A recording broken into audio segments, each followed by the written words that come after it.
Okay, thank you. Um, so this was back in the mid 70s.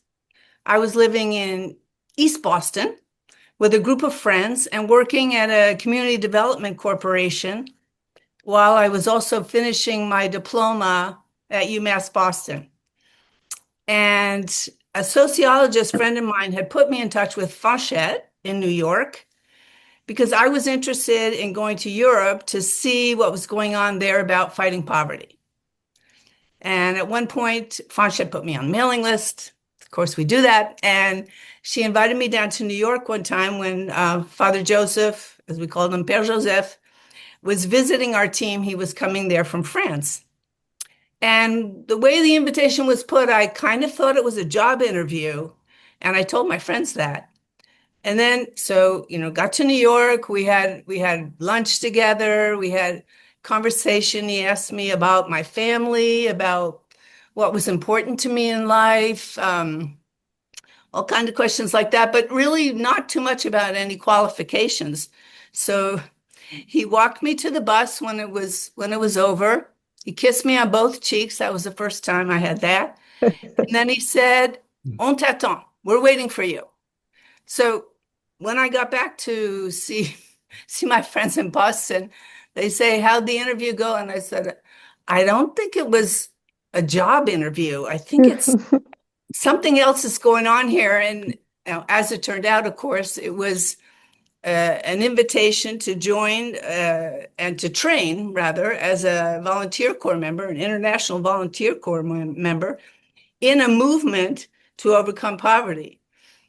I later understood the importance of it being a movement, and people probably get fed up with me saying that all the time, but I think it's very important because it's not just a series of freestanding programs, and it's something that's open to everyone. And I felt that he offered that, and we continue to offer that today.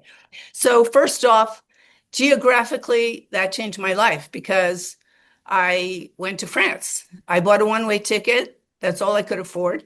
And that's where I was starting with my training. And then, of course, I moved many times after that, as all the volunteers do. Père Joseph believed a lot in the necessity of a volunteer corps and a long-term involvement because so that the individuals and the families we were with, the people living in persistent poverty, knew that they could rely on people who got to understand them as best they could and who would fight alongside them for the long term. And he was very attentive to the volunteer corps members and our journeys in the volunteer corps, maybe especially to the new young people coming along. I mean, I was in my mid-20s at the time, and I spent a lot of time in first few years in Europe in training, and then I came back to the United States, and he kept up a regular correspondence with me and with other volunteers. I'm sure Hyacinth, Fanchette, Vincent can all talk about that as well.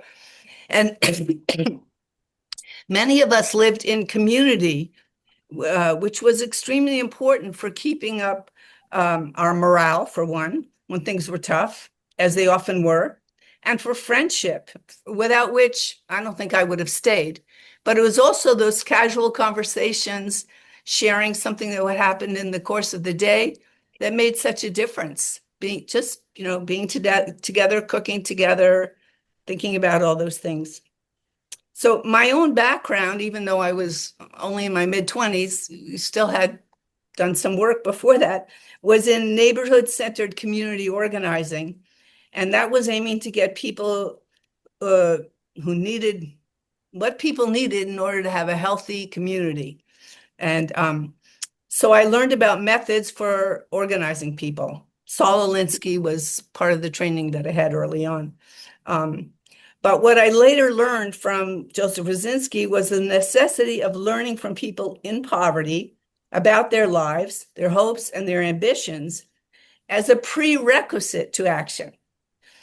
And in my case, I needed to learn from the people who struggled, but who were not likely to take part in actions or meetings just because they were there, just because we were offering a community meeting to get people together for a school lunch program or something. It didn't mean that the people who had the hardest lives would come. So one thing I learned from him and try to apply is knowledge-driven action. And connected to that is the importance of building knowledge. And for that, he asked us all to write after our days, after our contacts with the people who had hard lives, the people who were meeting every day. And the writing was a discipline. It was a contemplation, I would say, and a way of recalling and thinking about who we had spent time with that day, what they said to us, what we saw, what the neighborhood looked like. And he himself had done that in the camp that maybe Babette will say a few words about, I'm not sure, but because even though he came from poverty, he felt he needed to spend time to take in who the people were who he was with every day. So writing was very important. And I love that video we just saw because what he said there was pretty much of a major change for me in the sense that he tells us what being free means when you're in great poverty. And that was a much deeper understanding of human beings, their feelings, and their hopes than what I had encountered in my previous work. And for these hopes to be realized, I understood from him and from other people I was living and working with, that it wasn't enough to just try to improve neighborhoods, have daycare centers, get jobs. All of those are very important things. But we had to think about how a society would change, how the society would look differently on the people who should have been part of the society and who weren't necessarily included. How could they learn to understand what was going on here and have a different way of seeing people, of being with them and doing with them? And that was the idea that he had, and we all develop in this movement of creating an alliance. And we have some allies on the call here tonight, which is wonderful. And another thing that I think is very important is that he took me from doing for and even doing with people to the absolute necessity of people in situations of poverty thinking with one another. And today we have the Fourth World People's University in some places, or at different times, excuse me, we call them family meetings. But that was another piece that was changed my attitude, changed my understanding. And then it wasn't enough to think and do on a community level or even on a national level, although both of those things were very important. He believed, and I came to agree, that when a rich country like the United States recognizes persistent poverty in the United States, other countries and international institutions could understand that mere economic development was not the answer to persistent poverty. So I think we have a long way to go in this last piece, and there are things that have been going on with the movement internationally that make a big difference. All the work on the hidden dimensions of poverty and the inclusive and deliberative elaboration and evaluation of policies tool, IDEP or EDEP,